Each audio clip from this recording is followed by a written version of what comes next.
दोस्तों चैनल को हाइप करो, सारे वीडियो को लाइक करो, कम से कम 100 कमेंट का टारगेट रखते हैं और चैनल को सब्सक्राइब जरूर कर देना और हाँ अपनी व्हाट इफ स्टोरी कमेंट में सजेस्ट कर देना। चलिए बिना बकवास के वीडियो शुरू करते हैं। चैप्टर शुरू होता है उस पल से जब नारुतो का सामना अकात्सुकी के दैत्य किसामे से होता है। किसामे के पास बढ़त थी और वह यह जानता भी था। कारण साफ था, वे एक जल स्रोत के पास थे। वह पानी उसे वाटर स्टाइल निंजुत्सु को आसानी से और कम चाकरा खर्च में इस्तेमाल करने की अनुमति देता था। किसामे ने हमला तेज कर दिया, अपनी तलवार घुमाते हुए, इस उम्मीद में कि वह मडारा से टकराए और उसका और चक्रा चुरा ले। मडारा पानी की सतह पर पीछे हटते हुए चला और किसामे उसका पीछा करता रहा। जब तलवार आई, मडारा ने उसे अपनी हैंड साइथ से रोक लिया और साथ ही जंजीर घुमा दी। उसने कुनाई को किसामे के चेहरे की ओर उछाल दिया, जिससे किसामे उसे बचाने के लिए बाईं ओर झुक गया। गति बनाए रखते हुए किसामे ने अपना हाथ नीचे बढ़ाया और पानी पर दबाया, फिर अपने पैरों को घुमाकर एक लेग स्वीप किया, जिसने मडारा को पीछे धकेल दिया। मडारा उछलकर दूर हो गया और बोला, क्या बस यही है? क्या यही वह तकनीक है जिसे तुमने सोचा था कि इससे तुम इटाची को हरा सकोगे?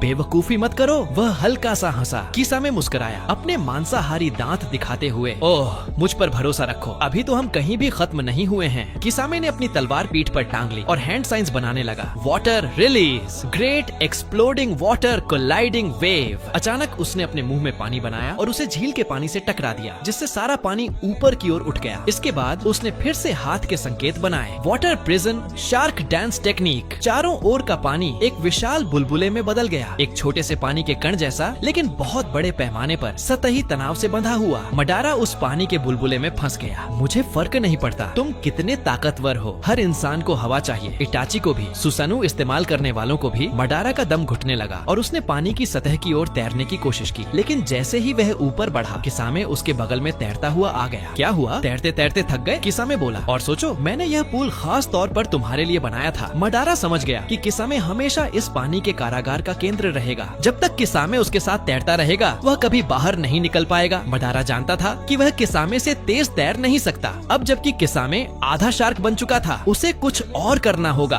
कोई और रास्ता न देखकर उसने अपनी कमीज खोली और अपने पेट पर लगे सील को खोलने लगा। कुरामा को कैद रखने वाला पिंजरा धीरे धीरे खुलने लगा और उसकी आंख में शेरिंगन की परछाई चमक उठी। मडारा का अवचेतन रूप वहाँ खड़ा था, हाथ आधे राम साइन में जुड़े हुए। अच्छा लड़का बनो, उसने कहा। उसी पल मडारा के चारों ओर का पानी उबलने लगा। जैसे जैसे चक्रा गाढ़ा और भारी होता गया, वह वर्जन 1 से वर्जन 2 में बदलने लगा और भी गहराई में जाते हुए ज्यादा पूंछें बनने लगी, यहाँ तक कि हड्डियां भी दिखाई देने लगी। किसामे स्तब्ध रह गया। यह लड़का 9 टेल्स जिंचुरिकी है। किसामे और इटाची को अभी तक उसे पकड़ने के आदेश नहीं मिले थे, इसलिए वे नहीं जानते थे कि वह कौन है। अब तक यही किसामे को एहसास हुआ कि उसने एक घातक गलती कर दी है। जैसे जैसे मांसपेशियां बनी, मांस और रोए नसों पर फैलने लगे। पूरा 9 पूंछों वाला दानवी लोमड़ी अपने सारे आतंक के साथ प्रकट हो गया। उसने अपना मुंह खोला, एक दबा दबा गर्जन पानी के भीतर गूंज उठा। फिर उसके मुंह में टेल्ड बीस्ट बॉल बनने लगी। किसामे ने उसे देखा और समझ गया कि इसका क्या मतलब है। उसने तुरंत बचाव की चालें चलनी शुरू कर दी। यह एक अजीब दुविधा थी। उसकी तकनीक में जरूरी था कि वह अपने लक्ष्य के करीब रहे, वरना कैदी भाग सकता था। लेकिन अब वह जानता था कि करीब जाने पर उसे भारी नुकसान होगा। टेल्ड बीस्ट बॉल मुंह से निकलकर पानी के भीतर तेजी से आगे बढ़ी। किसामे किसी तरह उससे बच गया, लेकिन उसकी भारी मात्रा और रफ्तार ने इतना पानी हटा दिया कि किसामे अनचाहे ही उसके पीछे खींचता चला गया। अचानक एक पंजा बाहर निकला और उसे चीरने लगा। किसामे पीछे हटकर उससे बचने की कोशिश करता रहा, लेकिन उसके पैर उन पंजों से कट गए जिनसे वह बच नहीं सका। अब पानी में खून फैल चुका था, फिर भी किसामे ने हार नहीं मानी। उसने उस खून को धुएं की आड़ की तरह इस्तेमाल किया, बिल्कुल स्क्विड की स्याही की तरह। इस बिंदु पर किसामे जानता था कि उसे 9 टेल्स को जल्द से जल्द खत्म करना होगा, क्योंकि अब वह पैदल या तैरकर भाग नहीं सकता था। अब नहीं, और उसे तेजी से खून बहना भी रोकना था। वह 9 टेल्स के चारों ओर तैरने लगा। हालांकि यह बेहद खतरनाक था, फिर भी वह जानता था कि उसकी सबसे अच्छी उम्मीद अब यही है। एक एट्रिशन बैटल में दानव से ज्यादा देर तक टिके रहना। उसे यह सुनिश्चित करना था कि 9 टेल्स डूब जाए, इससे पहले कि किसामे खुद खून बहने से मर जाए। जैसे जैसे किसामे चक्कर लगाता रहा, उसने देखा कि 9 टेल्स एक और टेल्ड बीस्ट बॉल चार्ज कर रहा है। यह मुमकिन ही नहीं कि वह मुझे देख या महसूस कर सके। पूरा का पूरा यह जल क्षेत्र मेरे चाकरा से भरा हुआ है। किसामे ने मन ही मन सोचा, कोई रास्ता नहीं कि वह मुझे निशाना बना पाए। इसी वजह से किसामे ने कुछ पल के लिए 9 टेल्स के पीछे मंडराने का फैसला किया। उम्मीद थी कि गेंद की गति से बनने वाली धार उसे वापस अपनी ओर न खींच ले। लेकिन तभी कुछ अप्रत्याशित हुआ। किसामे पर वार करने के बजाय उसने टेल्ड बीस्ट बॉल को जमीन की ओर दाग दिया। जैसे ही वह गेंद जमीन से टकराई, उसने एक ऐसा विस्फोट छोड़ा जो लगभग एक छोटे परमाणु हथियार जितना शक्तिशाली था। पानी का विस्थापन और उसके बाद बना शून्य किसामे के चक्रा से बनी सतही पकड़ को तोड़ने के लिए काफी था और वह बुलबुला फटकर टुकड़ों में बिखर गया। किसामे उछलकर हवा में जा गिरा और नीचे नाइन टेल्स को आखिरकार एक सांस लेने का मौका मिला। किसामे काफी दूर तक उड़ता चला गया और अमाटेरासु से जली हुई हर डाल से टकराता हुआ नीचे गिर पड़ा। जमीन पर गिरते ही वह वहीं पड़ा रहा। उसे नहीं पता था कि वह कितनी देर तक बेहोश रहा, लेकिन जब उसने आंखें खोली तो उसे समझ आ गया कि काफी समय बीत चुका है, क्योंकि मदारा अब उसकी छाती पर बैठा था और उसके हाथ में हैंड साइथ थी। किसामे ने मदारा की ओर देखा। मैंने तुम्हें कम आंका, किसामे ने कहा, और इसके लिए मैं अपने भाग्य का हकदार हूँ। मदारा कुछ पल वहीं बैठा उसे देखता रहा। मुझे बताओ, उसने कहा, क्या तुम अपने समूह में किसी ऐसे आदमी को जानते हो जो घूमता हुआ मुखौटा पहनता हो? किसामे ने कुछ नहीं कहा। मौत सामने साफ थी, फिर भी उसने कोई जानकारी देने से इनकार कर दिया और मदारा यह जानता था, बताने की जरूरत नहीं। मदारा बोला, मुझे पता है कि तुम जानते हो। मेरे पास उसके लिए एक संदेश है। उस नकाबपोश आदमी से कहना कि असली मदारा उचिहा वापस जिंदा हो चुका है और उसे ढूंढ रहा है। इसके बाद मदारा किसामे से उतरकर चलने लगा। किसामे विस्मय से उस लड़के को देखता रहा जो उचिहा के उस भूत का नाम धारण करने की हिम्मत रखता था। वह कौन था? वह ऐसा कैसे कर सका? वे शेरिंगन क्या थे? किसामे को यकीन नहीं था कि यह सच में मदारा है, क्योंकि जिस आदमी को वह जानता था वह खुद को मदारा मानता था। फिर भी किसामे को लगा कि उसे यह बात उस नकाबपोश आदमी को बतानी ही होगी, क्योंकि अगर उसने ऐसा नहीं किया तो हालात बहुत तेजी से बिगड़ने वाले थे। आखिरकार किसामे को इटाची के शव के साथ उठा लिया गया। पेन पास ही खड़ा था। जब किसामे का इलाज किया जा रहा था, उसके पैरों को ज़ेत्सु के मांस से बदला जा रहा था, कुछ वैसा ही जैसा ओबिटो के साथ किया गया था। वहाँ क्या हुआ था? पेन ने सख्ती से पूछा। कमरे के एक कोने में ओबिटो दीवार से टेक लगाए खड़ा सुन रहा था। नजर से ओझल होने के बावजूद किसामे उसकी मौजूदगी को सूंघ सकता था। वहाँ एक लड़का था, किसामे बोला, बहुत ताकतवर लड़का। उसने इटाची को मार दिया। मुझे नहीं पता उसने यह कैसे किया, लेकिन उसने किया। उसके बाल काले थे, उसके पास शेरिंगन थे और उसकी पीठ पर उचिहा का निशान था। जब मैं उससे लड़ा, वह एक दानव जैसा योद्धा था, कुछ ऐसा जो मैंने कभी किसी साधारण गिनिन में नहीं देखा। और जब मुझे लगा कि मैंने उसे फंसा लिया है, उसने नाइन टेल्स को छोड़ दिया और मुझे पूरी तरह तबाह कर दिया। वह लड़का नाइन टेल्स जिंचुरिकी था। मैंने सुना था कि नाइन टेल्स जिंचुरिकी मर चुका है। किसामे बोला, ऐसा नहीं हो सकता। पास खड़ी कोनान ने कहा, नाइन टेल्स जिंचुरिकी गोरा है और उजुमाकी है, वह उचिहा नहीं है। अगर वे एक ही व्यक्ति नहीं है? पेन ने पूछा। तो यह नया जिंचुरिकी कौन था? पेन उठकर बैठ गया ताकि वह ओबिटो को देख सके। ओबिटो की आंख मास्क के पीछे से किसामे से मिली। किसामे के चेहरे पर एक व्यंग्यात्मक क्रूर मुस्कान थी। उसने अपना नाम मदारा उचिहा बताया। किसामे ने कहा। पेन और कोनान दोनों उलझन में पड़ गए। हाँ, किसामे बोला, और उसने सिर्फ खुद को मदारा नहीं कहा, उसने कहा कि वह असली मदारा उचिहा है। पेन और कोनान ने ओबिटो की ओर देखा। ओबिटो बोला, कई लोग डर पैदा करने के लिए मेरा नाम इस्तेमाल करते हैं, क्या तुम मेरे बजाय एक छोटे बच्चे की बात मानोगे? वैसे, किसामे ने कहा, उस लड़के ने तुम्हारे बारे में भी बात की। ओबिटो कुछ पल के लिए हैरान हुआ। मेरे बारे में? किसामे ने सिर हिलाया। उसने मुझसे कहा कि मैं तुम्हें एक संदेश दूं। उसने कहा कि वह तुम्हारे लिए आ रहा है और वह बिल्कुल भी खुश नहीं लग रहा था। ओबिटो हंसा। उसे आने दो, मैं किसी छोटे बच्चे से नहीं डरता, तुम्हें डरना चाहिए। किसामे बोला, वह भले ही बच्चा दिखता हो, लेकिन बच्चा बिल्कुल नहीं था। इटाची को गिराना आसान काम नहीं है, शायद तुम्हें भी मुश्किल होती। उसे कम मत आंकना मदारा, ऐसा करना जानलेवा गलती होगी। पेन ने किसामे के कंधे पर हाथ रखा। लेट जाओ और आराम करो। पेन ने ओबिटो को संदेह से देखा। ओबिटो दीवार से हटकर बाहर की ओर चल दिया। जैसे ही वह निकला, ब्लैक ज़ेत्सु उसके पास प्रकट हुआ। बताओ ज़ेत्सु, ओबिटो बोला, क्या वह लड़का सच में तुम्हारे स्वामी का पुनर्जन्म है? मुझे यकीन नहीं, ज़ेत्सु ने कहा, मैंने उसे देखा नहीं है। अगर वह सच में होता, ओबिटो ने पूछा, तो वह मुझसे नाराज क्यों होता? मुझे नहीं पता, ज़ेत्सु बोला। जहाँ तक मुझे पता है, तुम अपने तय रास्ते से नहीं भटके हो। ओबिटो ने समझ में सिर हिलाया। असल में ओबिटो भटक चुका था, लेकिन ऐसे तरीकों से जिन्हें कोई नहीं जान सकता था। ज्यादातर यह मदारा को जिंदा न करने की उसकी इच्छा से जुड़ा था, जिसे अब तक सिर्फ ओबिटो ही जानता था। उसने ज़ेत्सु की ओर देखा।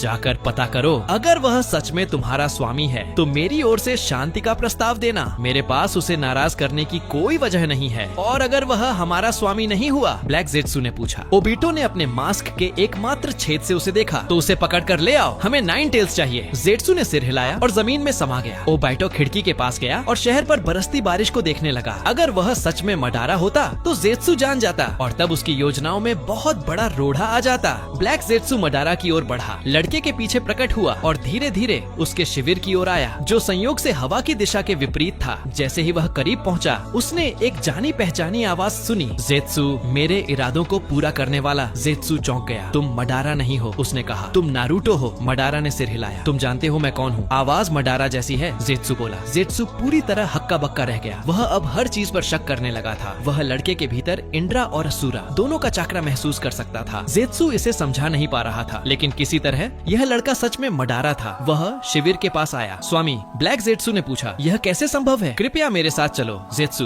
उसने कहते हुए खाना जारी रखा। मैं तुम्हें भी देता, लेकिन मुझे पता है कि तुम्हारी जाति को खाने की जरूरत नहीं होती। ये कैसे संभव है? जेत्सु ने फिर पूछा। मडारा बोला, 6 पाथ्स के उपयोग से जुड़ा एक अजीब सा जुत्सु सोचो, ऐसा जुत्सु जिसे मैं अब तक खोज नहीं पाया था। जेत्सु को 6 पाथ्स के बारे में जितना जाना जा सकता था, लगभग उतना सब पता था। उसे किसी भी ऐसी शक्ति की याद नहीं आ रही थी। लेकिन फिर क्या यह कार्मा सील हो सकता था? क्या यह संभव था कि किसी तरह मडारा ने कार्मा सील बनाया हो और उसे किसी और में स्थापित कर अपनी एसेंस स्थानांतरित कर दी हो? मास्टर, अगर आप लौट आए थे तो आपने मुझे पहले क्यों नहीं बुलाया? आपने इटाची को क्यों मारा और किसामे पर हमला क्यों किया और अपने शिष्य को धमकी क्यों दी? धमकी? मडारा ने पूछा। मैंने कभी धमकी नहीं दी, मैंने तुम्हें पुकारा था। इटाची ने मुझे अपने भाई की हत्या में मेरी भूमिका के कारण खुद अपनी इच्छा से मारने की कोशिश की। मुझे उसे मारना पड़ा। और जहाँ तक किसामे की बात है, मैंने उससे कहा था कि घर चला जाए, लेकिन उसने फिर भी मुझ पर हमला किया। तो मैंने उससे उसके पैर और उसका घमंड दोनों छीन लिए। मेरा संदेश कभी धमकी के लिए नहीं था। जेत्सु के कंधे ढीले पड़ गए। उसके होठों पर एक मुस्कान आ गई। आपको फिर से देखकर अच्छा लगा मास्टर, मैं आपको एस्कॉर्ट करूंगा। क्या हम सुबह निकले? मडारा ने सिर हिलाया। नहीं, मैं जितनी जल्दी हो सके अपने काम पर लौटना चाहता हूँ। चलो अभी निकलते हैं। जेत्सु खड़ा हो गया। अगर यही आपकी इच्छा है तो मैं रास्ता दिखाऊंगा। मडारा ने अपना हाथ आगे बढ़ाया। जेत्सु ने उसे पकड़कर लड़के को खड़ा होने में मदद की, लेकिन जैसे ही वह हाथ छोड़ने लगा कि पकड़ और कस गई। जेत्सु ने पहले हाथ की ओर देखा, फिर मडारा की ओर। मास्टर, मडारा ने जेत्सु की आंखों में देखते हुए कहा। ओह जेत्सु, मुझे मानना पड़ेगा, मैंने कभी सोचा नहीं था कि तुम गद्दार निकलोगे। मुझे लगा था कि मैंने तुम्हें बनाया है, लेकिन तुम तो काफी समय से मेरे साथ थे, है ना? अपनी माँ को पुनर्जीवित करने के लिए काम कर रहे थे। जेत्सु की आंखें फैल गईं। वह पीछे हटने लगा। तुम क्या कह रहे हो? मुझसे झूठ बोलने की कोशिश मत करो, मडारा बोला। मैं तुम्हारे और तुम्हारी माँ के बारे में सब जानता हूँ। कगुया ओत्सुत्सुकी। मुझे ओबिटो की योजना के बारे में भी पता है कि वह मुझे धोखा देना चाहता था। मैं चारों ओर से गद्दारों से घिरा रहा हूँ। अब इसे ठीक करने का समय आ गया है। जेत्सु आतंक में पीछे हटने की कोशिश करने लगा, यह जानते हुए कि मडारा ने उसकी सच्चाई जान ली है। लेकिन मडारा के दिल में भरी क्रोध की आग ने उसकी पकड़ को अलौकिक शक्ति दे दी। अचानक मडारा की दाहिनी आंख इटाची के मनगेक्यो शरिंगन में बदल गई। उसी क्षण उसने अमाट्रासु डाला। काली ज्वालाएं जेत्सु को छू गईं। मास्टर, जेत्सु चीखा। मडारा ने उसका हाथ कसकर पकड़े रखा जब तक कि जेत्सु लगभग पूरी तरह काली आग में ढक नहीं गया। फिर मडारा ने एक बार फिर अमाट्रासु डाला ताकि ज्वालाएं और तेज हो जाए। वह नहीं चाहता था कि जेत्सु का एक भी कण बचकर भागे। मैं इस तुच्छ जानवर से दोबारा धोखा नहीं खाऊंगा। जल जाओ जेत्सु,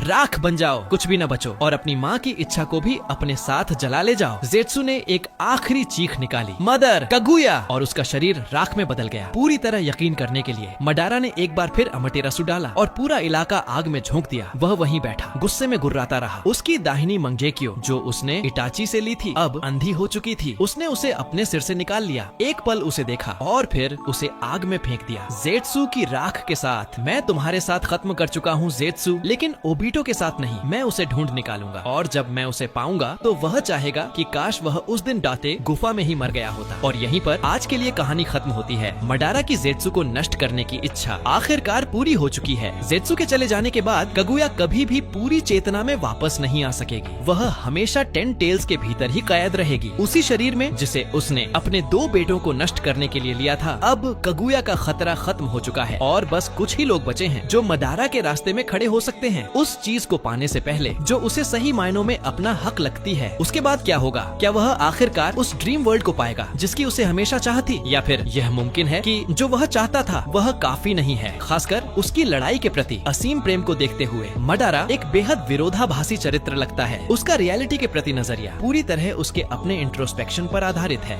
पीस और वॉर, लव और हेट, जीत और हार के रिश्तों पर। शायद फू यह बात शुरू से जानता था जब उसने यह सौदा पेश किया था, लेकिन यही अपने आप में एक नया सवाल खड़ा करता है। जब यह सौदा पूरा हो जाएगा तो फू और मोएरा क्या करेंगे? शायद हमें बस इंतजार करना होगा और देखना होगा। अगला भाग मिस न करें। सब्सक्राइब करें और बेल जरूर दबाएं। दोस्तों, अगर आपको ये वीडियो पसंद आया हो तो नीचे हाइप बटन दबाना मत भूलो। वीडियो को लाइक और शेयर करना बिल्कुल मत भूलिएगा। और हाँ, बीच बीच में आप लोग कमेंट में अपनी व्हाट इफ स्टोरीज जरूर सजेस्ट करना, ताकि हम अगले एपिसोड में आपकी पसंद की कहानी लेकर आएं। आने वाला वीडियो मिस न हो, इसके लिए चैनल चैनल को सब्सक्राइब जरूर करें। आपका प्यार और सपोर्ट ही हमें और भी रोमांचक कहानियाँ लाने की ताकत देता है। यहीं पर इस वीडियो को खत्म करते हैं। मिलते हैं अगले वीडियो में। Everybody knows that I'm breaking down. Everybody knows I ain't faking now.